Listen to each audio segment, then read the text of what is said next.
When it comes to video production, marketing, and advertising in the Low Country, Eric Elliott is the leader in all of those areas. I sit down exclusively with him for this edition of Quintin's Close-Ups.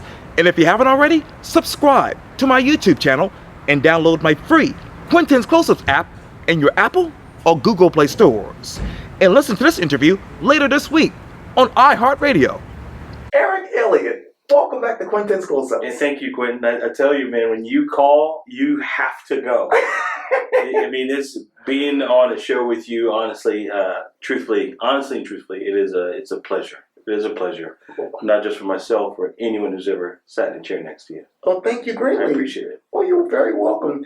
You're, I think, the most hardest working man in this town. The James Brown of advertising, right? You know, James Brown said he was the most hardest working man in show business. Right. I feel like not just myself, but you know, my team. Oh yes. Craft and VIP, man. We are on a quest to just outwork everyone. I mean, we may not be the fastest, but we will outwork you. We won't give up. Give up? No. How are you not giving up? Man, you know, I get that question a lot, and I'm going to tell you, I have my faith. Yes. And, you know, I mean, a lot of my friends or anyone who's known me knows what my son has been through. Oh, yeah. And he's a fighter, and I got to say I'm a fighter, and, man, I got a strong wife. Oh, yeah. I couldn't do what I do without my family, my kids. You know, my kids, I love them. And, you know, but, you know, I think I've kind of gotten a new sense of purpose and more energy from just from what my son's been through. Because if he can get up daily and go through what he does, then I can do the same. That's how I feel. That's how you feel. What is your purpose now? It depends. I think I have so many purposes, man. My purpose right now is not success, it's significance. You know? I think when you're trying to be successful, you're living up to what everybody thinks you should be or what they think is in your driveway or something. And for me, it's just, I want to be significant in what I do. I want to be needed in what I do. And I feel like I perform better when I'm needed. I think that's my work purpose, but my life purpose is I have to set my children up better than I've ever been set up before. And to be the best father I can be. That's father and husband that I could be. That's so amazing. That's 100%, man. That's exactly right. As a matter of fact, you talked about Sawyer here on your Instagram post recently. You said this quote, "This kid will turn lemons into lemon any day." Hashtag family. Yeah, man. Yeah. How do you describe Sawyer? Resilient. You know, I don't have to hesitate on the word because, you know, my wife went through a lot. She did a lot with Sawyer so that I could be able to provide for the family. Yeah. And, you know, I've seen him get up and go to the doctor, have a smile on his face, get shots, have surgery. And when he gets out, all he wants is his family. And, you know, he's at that stage now where, you know, he's growing hair again. Wow. And he knows he has hair and he likes his hair styled. And you know, for me, when I look at him, it's just like, man, he continues to go through it and he continues to fight. And he's just so strong. Yeah. You know, and my other kids, they support him. And, you know, and my wife, she's my rock, man. So that's all I can say, man. It's just, that's how I can just describe him. He's resilient, man. He's resilient. He is resilient. What part of Sawyer resembles you as a kid? I would say he's determined. He's determined. I would say that. And even now, because if I'm trying to teach him now, I try and teach all my children, like, don't say you can't do something, you know, because there was people who said to me that I can't do what I'm doing now that help push me to what I'm doing. I would say he's so determined, like if, for instance, if there's bananas on the counter and he knows that he can't reach them, he's going to get a stool. He's going to find a way to do it before he wants to exhaust all the possibilities before he can see, like, truthfully, I'm unable to do that. So I would just say determination. That's what I would say how he resembles me. Wow. He definitely doesn't have my, he's got my wife's look, so he doesn't look like me. So, I can't take credit for it. I can't take credit. Not at all. Okay, I'm going to segue into a different era and area that is, and you talk about credit. Marketing and advertising. Mm-hmm. Obviously, you have the AdCast, which is seen around the world, really, on my mind. Yeah. And when I saw it on Spotify, so many people were watching. Yeah, I'm surprised. I'm surprised by it, but the AdCast is like it's a long time coming. I mean, we're in a content day and age. Right. I mean, folks like you are ahead of your time in doing what you're doing too. And when I have to think about the AdCast, it's people like you who've helped trailblaze for things like that. So I have to give credit to you and others. You're welcome. But truthfully, like what people hear or what they see on the AdCast, it is reflective of those people who are working alongside of me, right beyond this wall, who are saying, do this better, do that line over. And they make me better. Okay. They make me better. They encourage me. And I know it's my job to hire, train, and motivate the best people that I can. And sometimes I find myself getting lessons from them because they help motivate me, and some things that I'm not, privy to or that I don't know, they train me. So I would say the AdCast is really a true reflection of what my team has helped me where they've helped me to be. 100%. 100%. Yeah. You've done a lot of AdCasts from George Sink to David Illa, from what I'm understanding. Yeah. Which one of those AdCasters describes you as an entrepreneur? Gosh, I would say Attorney George Sink. Yeah. He's, I wish people could really see like what he's really like off camera. Sure.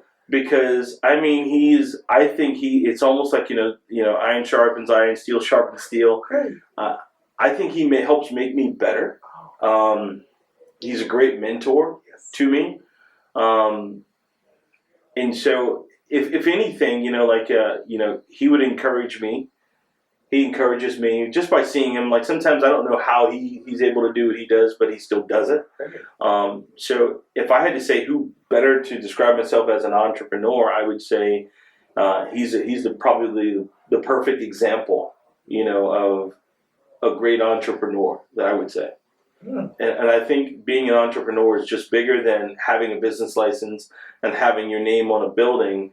It's something. It's a way of life and a way that you walk and talk what you do.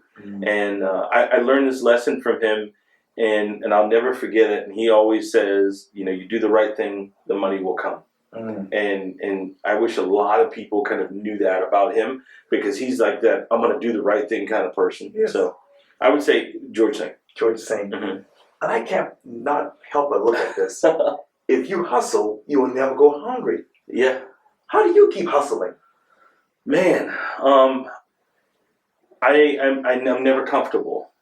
I'm never comfortable. I think, like I said, I don't like success, but I think success and comfort can't live on the same street.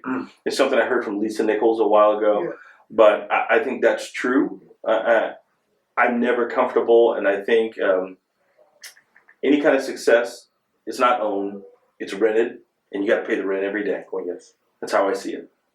So that's my motto. Yeah. And another motto you have is this, quote, if you want to earn more, solve bigger problems. Yeah. If you want to do work for someone that is not rewarding you for solving their big problems, just leave. Just leave. How do you solve bigger problems as an entrepreneur? Man, I think when you walked in, I was kind of solving a problem today. I like a challenge. I believe whenever you have a challenge, you're growing yourself. When you go into unfamiliar territory, I think people, when they're doing things that are very, very familiar to them, and they kind of stay in routine. Right.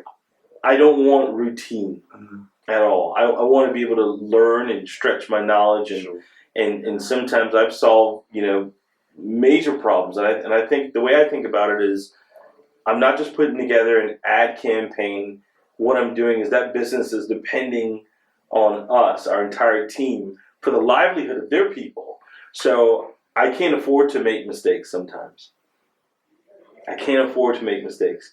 And I think if I were to not take their problems seriously, then that would have a drastic effect on our business and our people here. Mm. Let me get back to the AdCast. Obviously, it's the podcast for marketers and advertisers. Yeah. This might be a silly question, but what have you learned about marketing and marketers and advertisers now that you didn't know before the podcast? The people. I think the hardest part about any business, or especially right now, it's the people. It's, if I look at some of the legacy mediums like television, radio, I mean, how many different ways can I buy a television and radio schedule? It's all in how the people are reacting to it, because what TV and radio and anyone else is doing is they're selling an audience. So I want to figure out exactly what the people are looking for. And I think it's important to be able to capture their attention and get results. Get results. Who do you want to target next? Because you have Craft Creator here in Charleston, Yeah. along with your other business as well. Uh-huh. What's next? Man, growing the people. I think growing the people's next. We're all looking for a challenge. Like, we just found out, something that we were actually up for, a big job that we were up for, that it could have been seen nationally. For us, it's all about that next mountain we just want to climb. Right now, with some of the work with, let's just say, Craft Creative's work, or even some of the work that VIP does, our work is seen more in just South Carolina alone than any advertising agency. Great. I think probably the only one who probably airs more, or their work is seen more than ours, is the lottery. But other than that, I mean, we're aired and seen more than probably any advertising agency, especially out of Charleston. And you talked obviously about VIP and Craft Created. Mm-hmm. What does that mean to you now versus 2009 when you started? Man, oh gosh, man, Quentin. Right now, I think both companies kind of have different responsibilities, whereas VIP's goal is to be able to be strategy oriented, adapt with the times, market to the right people, capture their attention, get results. But then also VIP partners with Craft Creative, and that's that other element where they're going to help give us the creative that's going to help people stand out. Like, for instance, if they're a line of high heel shoes, they are the Converse sneakers that's going to just make you pay attention to them. And so when we pair the two, it's a dangerous combination. We do a segment here every Friday where we do kind of lunch and learn, where the marketing people learn about production and the production people learn about marketing. And what it does is it kind of makes us all better. Sure. It makes us all better. And so every week we're looking at, how do we do better? What's our positioning like against competitors in the marketplace? Are our clients having success? And that's how we measure if we're doing good or not. How do you measure competitiveness? Man, it's we want to know what our presence is. A good way to know if you're being competitive or not is if you're getting that phone call and someone says they're looking at your business. So I made it our goal that we wanted to out-content everyone. Sure. We wanted to out-content them on all social platforms and all online, because if we're going to speak to a business owner, the truth is we kind of have to walk it before we talk it. And that's our goal. That's our goal. How would you describe your goals in a 30-second ad? In a 30-second ad? Gosh, man, and usually I'm good at this. If I had to say what are our goals within a 30-second ad, it would be for our teams to be completely focused, for us to be loyal to our clients, for our clients to be loyal to us, and for us to always give our best efforts, for us to have constant communication and a true partnership and an appendage of our clients. About clients. Let me ask you one last question. Because, hey, how do you define communication now? Open. Being open. I think communication has a lot to, you have to be accountable. What's really weird is the people who are in the communications business, they tend to not communicate Right. anything. But I think communication has to be open. I think it has to be very inviting. There's no such thing as a bad idea. And to let everyone kind of have a voice. So communication has to be open. Sometimes the best ideas come from the bottom up, And I think when you are a true listener, or a true leader, you have to listen. And if not, then you can't lead. You're just giving orders. And I don't think leaders should always just give orders. Yeah, of course, you may be steering the ship, but the truth is you have to listen. If this were a big boat and my guy who's running the deck, is he saying, this is what we need to do or we're in trouble, if you don't listen as a leader, then you could crash. You could crash. You can crash. But Dan, what are you listening to next when you think of communication and video production and advertising and marketing? Speaking. I'm a teacher. I feel like I'm a teacher and a trainer by heart. Before I got into any kind of media, I used to work in restaurants, and I used to travel to all these cities and open in restaurants. And so every town, they started to look the same. And at some point, even the people started to look the same, but I would just figure out personalities. And like I said, the people, they're the hardest part about it. I would say the next step is going to be for me to grow leaders within our team and for me to teach and speak more. That's what I would think it is. That's going to be amazing. Man, I can't wait. I'm trying to do it now. Yes. It's going to happen. I hope so. Yes. I hope so, Glenn. Yeah, it's going to happen. Yeah. Well, the Honorable Eric Elliott, thank you so much for your time. Thank you so much, Quentin, man. It's always a pleasure to sit down with you. Likewise. Thank And you hope so to have much. you back on Quentin's Close-Ups. Anytime. When Quentin calls, you come. Okay. That's it. That's I'm going it. to take a clip and put that online. Quentin, you're the best, man. You too. Thank you. Thank you so much. You're welcome. All right. Anytime. Yes, sir.